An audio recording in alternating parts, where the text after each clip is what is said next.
Hey, everybody. Let me address the important things first.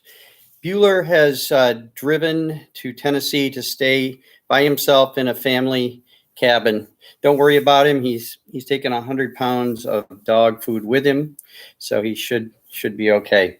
So he's been replaced by a new mascot temporarily. This is a 80-pound stone carving that we brought back from Zimbabwe. It's called Victim of Society, and it might reflect how some of us are feeling right at the moment. But remember, it's rock solid, just like we are, and things are going to go okay. All right. So, as our pandemic meets enrollment decline and budget issues, and as we wind down Block H and wind up Block A, things are getting much more chaotic and uncertain than they already were for many of us. Emotions, I think, are running very high. I've spoken with many of you, but I think apparently my message hasn't always been heard. So I thought I'd have another run at it today. So first of all, I want to point out that every one of you has a unique situation. Some of you have small kids at home, which I can't even imagine adding that to the mix. Some have vulnerable relative that you care for, or that lives in, or just simply lives in the house with you. Some of you have none of those. Second of all, we all have a different risk tolerance.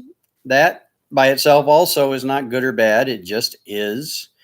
A third variable, every institution is reacting in different ways, some of them in a bit crazy ways, as I heard yesterday, and all with different timing.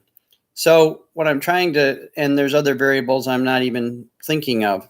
So as we go forward, each one of you is faced with a completely unique decision to which often you will have no clear answer.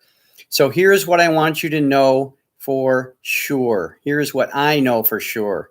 Once you decide how to proceed in the coming weeks, we will totally support you and we will not judge your decision.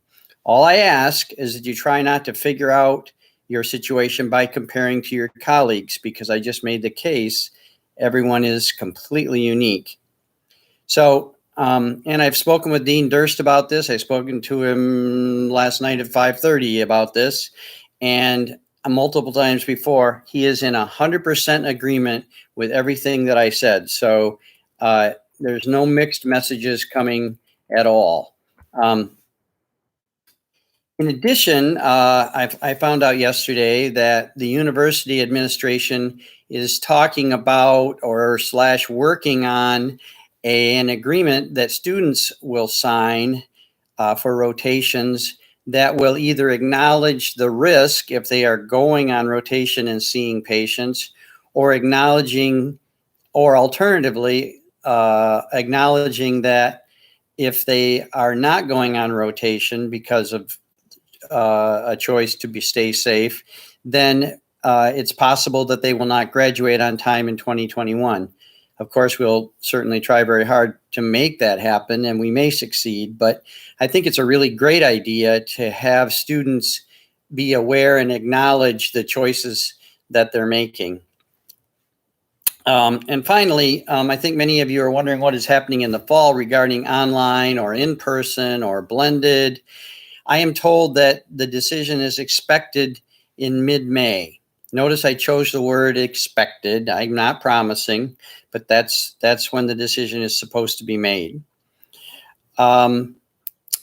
So the message you should be hearing is that we are all about your safety. We're all about the students' safety, and we trust your judgment about how to go forward personally in your situation. We have 125 years of history behind us, and as they say in the Army, we will adapt and overcome. What you can count on from me is support, truth-telling, and transparency. Talk to me. If you're wondering, call me. I will tell you what I know, which sometimes isn't a lot, but I will tell you what I know. Please be patient as edicts come down from on high.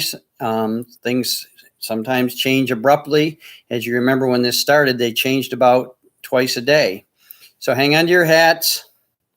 Support each other, please, and realize things are going to get better. Thank you for your attention.